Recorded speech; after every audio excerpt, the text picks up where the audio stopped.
Press మీట్కి వెళ్ళే లోపు ఆలోచించా మద్దతు ప్రకటించాలా లేదా, లేదంటే తెలివిగా వెళ్ళిపోయి ఆయన త్వరగా బయటికి రావాలని కోరుకుంటానా, తెలివి వాడాలా హృదయం వాడాలా, ఇదే ఆలోచించడం సేపు లేదు. నేను మనసు వాడతాను, నా గుండెలో గురించి మాట్లాడతాను. ఆ రోజు చెప్పాను 2021లో చెప్పా వైసీపీ వ్యతిరేక ఓటు చీలనివ్వను. ఆయన జైల్లో ఉన్నప్పుడు చెప్పాను నేను మీకు అండగా నిలబడతాను, మనందరం కలిసి ముందుకు వెళ్తున్నామని. అదే చేశాను. నేను ఎన్డీఏ కుటుంబంలో ఉన్నాను, మొదటి భాగస్వామి నేను, తెలుగుదేశం పార్టీ లేదు. నేను ఢిల్లీలో నాయకుల్ని కన్విన్స్ చేసి దేనికి కన్విన్స్ చేయాల్సి వచ్చింది. కేంద్రం సహకారం లేకపోతే కొన్ని పనులు మనం చేసుకోలేం.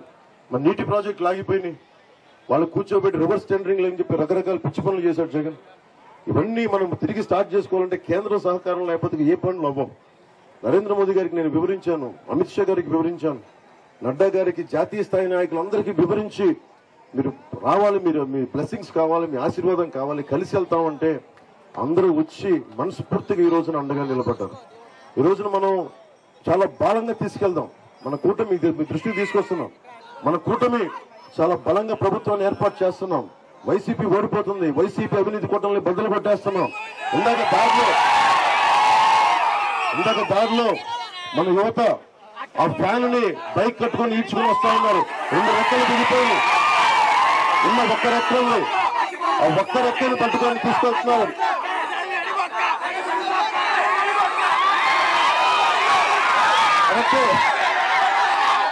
అరటి పళ్ళు తొక్కేది, పండు లేదు లోపల, అరటి పళ్ళు తొక్క ప్రభుత్వాన్ని తీసి ఎలక్షన్ లో చట్టబట్టలో పడేద్దాం.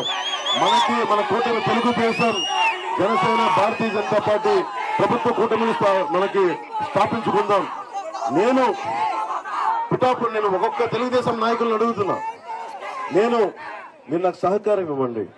ఒక్కొక్క తెలుగుదేశం నాయకుల్ని వర్మ గారిని అడిగాను, నేను పిఠాపురంలో పోటీ చేస్తుంటే ఒకటే అడిగాను, వర్మ గారిని ఒకటే అడిగాను. మన ఆఫీస్కి వస్తే వర్మ గారు, నేను ముందు మీ ఇంటికి వచ్చి నేను మీ సహకారం తీసుకొని మీ సపోర్ట్ తీసుకోకుండా నేను బయటికి వెళ్ళను. నేను పార్టీ అధ్యక్షుడు అయినప్పటికీ కూడా, నాకు చంద్రబాబు గారితో సత్సంబంధాలు ఉన్నప్పటికీ కూడా స్థానికంగా బలవంతుడు ఈయన, ఆయన నేను గుర్తించాను. ఆయన ఒకటే చెప్పా, ఆయన ఎమ్మెల్సీగా అవ్వాలి, ఇక్కడ త్యాగం చేస్తే ఆయన చట్టసభల్లోకి కూడా వెళ్ళాలి, పట్టభద్రులు మనకి ఆ చట్టసభలోకి వెళ్ళాలి. నా వంతు సహకారం కూడా చంద్రబాబు గారు ఆల్రెడీ చెప్పారు, ఆయనకి క్షత్రియ కోటాలు ఇస్తానని. అలాగే నేను కూడా చెప్తున్నాను, సంపూర్ణంగా నా మద్దతు వారికి తెలియజేస్తాను. ఆయన ఎమ్మెల్సీ వెళ్ళే వరకు